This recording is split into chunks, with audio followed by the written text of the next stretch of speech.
especially in the West, we have this idea, like, even now, even people that might be post-religious or not religious, there's often this idea of us as human beings being separate from nature, like nature is something out there that we're opposed, like it's us versus nature, or it's out there, it's trying to kill us. Okay, we're trying to tame it. That's something you see in a lot of literature since going back to colonialism and imperialism all the way up to Conrad's Heart of Darkness. We're trying to tame the jungles, all right, control the environment, make it do what we want to do, get all the resources from it. Whereas in Daoism, there's more of a realization that we are not in opposition with nature, we are a part of nature. However, sometimes in our stupidity, we try and go against nature, and that's where we end up having those kinds of frustrations, when we try and go against balance. I mean, you saw there when I was talking about the Japanese coming in, and the Chinese were like, whatever. Terrible things happen, especially in Nanking. That's not to say, and some people have criticized Daoism for just being, including Mao in China, the original leader of Chinese communism in the 1940s, criticized Daoism for, this makes people not be revolutionary, it makes you inactive, makes you not do anything. But in case you didn't, the Japanese are not still in China. They're like, it's going to go away. It did. It took a while, but it did. So that's the Taoist, it's very much attitudinal here. And those attitudes go back to something that I talked about last time, but I'll review here. The concept of wu wei, which just literally means like inaction. Like do without doing. How do I do without doing? Again, it's kind of like the practice in Tai Chi, where with continued practice and thinking rightly, you will be able to do the right thing without having to exert yourself to do the right thing. You'll just know what to do. With kind of like with automaticity. Just like anything that you've been really equipped for, like if you know what you're doing, like for example, if you play video games, you might know, right, you're used to a particular system.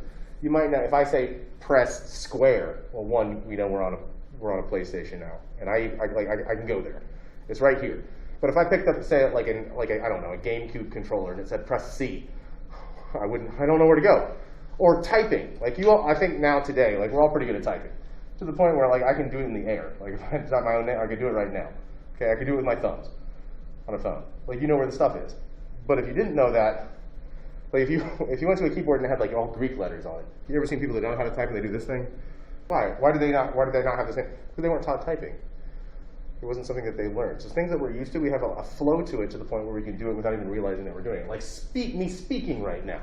It comes to me very easily. But if I had to speak in another language, I know some other languages, but I'd have to stop and think about it. Some languages come easier to me than others. Okay, like I'm really good reading comprehension and some, but not speaking comprehension. I would do a lot more salway. But the more that you practice something, the more fluent you become in it. That's the way we should be about everything. We should be able to just do things by flowing into it and not having to exert ourselves. Especially when it comes to moral action. Okay, well, how do I become good? Just do it without even trying. The tree doesn't try to grow. The flowers don't, I'm going to unfurl myself. They just do. Okay, so there's that. And then that's the wu wei is sort of the attitude. And then the act, or the state of just being something and not having to exert is zeren. So something is zeren, it just is. Like the table just is. It does what it does. It's not trying to exert it just is there. That's the point where we want to get. We're just there, and we are part of nature, not trying to go against it.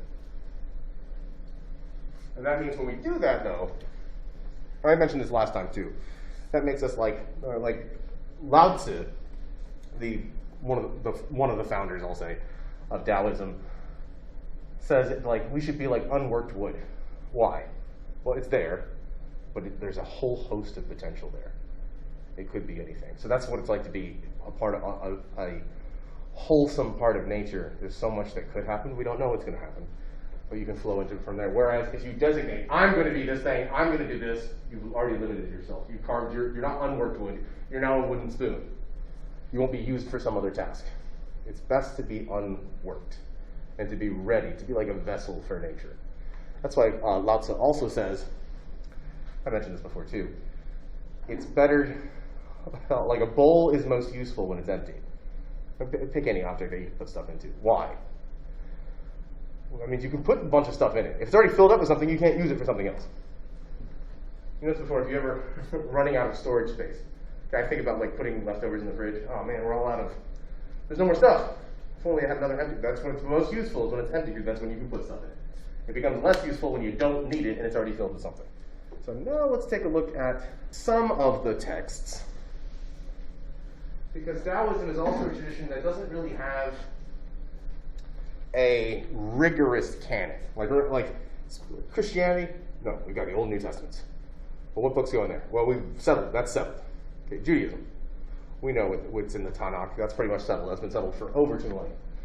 Islam, we've got the Quran, that is the scripture. We've got various hadiths and interpretations of Sharia, but basically, for the most part, settled in their various respective traditions.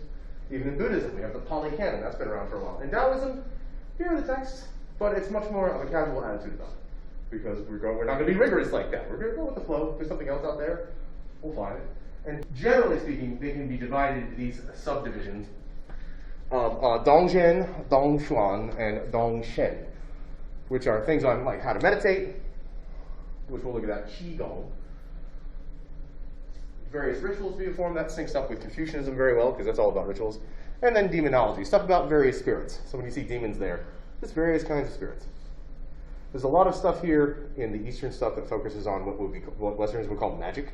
And I don't mean by that like, oh, pick a card, not that kind of magic. Neither do I mean like the performance of necessarily spells that seem remarkable, but various things. It's very similar to like prayer in Christianity. All right, it's not that dissimilar, but usually it's not prayer to a divinity, a cosmic, major monotheistic God in the same way, so it usually gets denigrated as magic. But what's the difference between magic and prayer, frankly? Not much. They're both invocations. So what are we doing when we invoke? Talking about some kind of spirit, whether it be the big spirit, God, or other, and there's a lot of stuff going on with the spirits of ancestors and others. But I don't want that stuff, it says demonology in English. I think that can be taken to the point where that sounds peculiar, but it's not all that together different from, say, the notion of prayer in Christianity. And the first one is attributed to Lao Tzu, and that's the Tao Te Ching. That's what we call it. That's the classic book on virtue, what that literally means. And that's the one that I quoted before that says like the Tao that we can talk about is not the Tao. So it's really the first work on the Tao. Okay, probably by Lao Tzu, probably also by some of his followers as well. Then the next book that's well known is the Zhuangzi. Zhuangzi is a collection of stuff by Chinese philosopher and thinker Zhuangzi. I don't think he would have considered himself a Taoist. He would have said, I have a great respect for Lao Tzu and all that. But remember, Daoism is a tradition that has developed over time. He would have just seen himself as, I'm just being a person in China. I'm not doing anything particularly remarkable. And he has a lot of his writings are a lot like the writings of Confucius. It's Zhuangzi going around telling stories about what happened to him. And then also we have Lizi, who is doing commentary on here's stuff that Confucius said, here's stuff that Lao Tzu said, here's the stuff that Zhuangzi said. So these three authors, Lizi, Zhuangzi, and then the first one being Lao Tzu.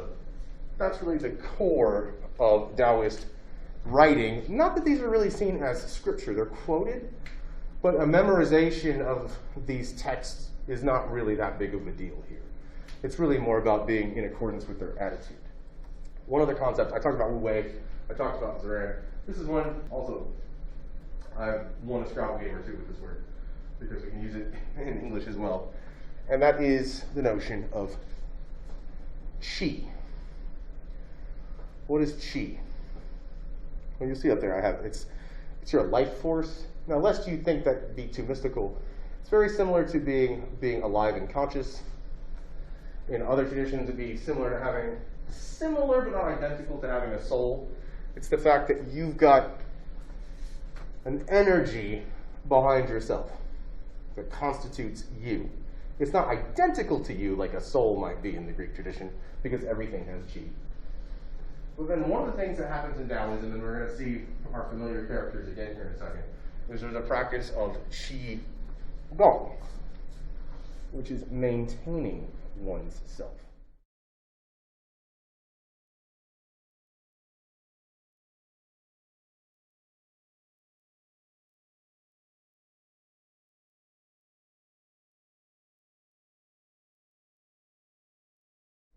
Qigong and, say, Tai Chi. Are they identical? No, they're not identical, but really, Tai Chi would be a part, and he was referring to Tai Chi Chuan. All of it is for the purpose of Qigong. So pretty much all Taoist practice is Qigong. So what's Qigong again? Really exercising and enhancing one's Qi. What's the Qi again? One's internal life force or essence, and getting that to work right. So again, when he was doing the practice there at the end, some of it was just plain Qigong exercise, and some of it was specifically Tai Chi. He was doing the opening movements of Tai Chi Chuan. All there, again, it's not just doing the actions, okay? It's not just trying to hit the notes, so to speak, all right? So it wasn't just like, okay, put your hands in the air and put them down. Okay, did I just do Qigong? No. Because also, like nature, involves a bunch of elements working harmoniously together, including with one's own body. So the breathing in, the breathing out, and this slow, controlled motion. Not just, I put my hands up, I put my hands down. I'm good, okay? Or, doing the, all right, I did the opening moves of Tai Chi, I'm good. All right, I did my exercise for today, I'm good. The whole, let me just get it out of the way and get it done. That's not what it's about. Because if we're doing that, like if you saw something where it's like, you can do Qigong for only 5 minutes a day. If that's what you're doing, then you're missing the point altogether. Because it's like, I want to get that in there, get my meditation in, and then I move on to the next thing. You're obviously not flowing very effectively. Here are the 3 main aspects of Sanbao, which are the main aspects of ethics here. So, okay, we talked about generally speaking, all right, don't go with the flow. So what are the main things? These 3 things. Qi, close to Qi, but slightly different. Qi, benevolence. What does it mean to be benevolent? That's a fancy English word that we use that it just means, it literally means do good. It literally means volunteer bene, goodness, like bien. Do good. As opposed to malevolence, which is doing evil. Just be good to other people.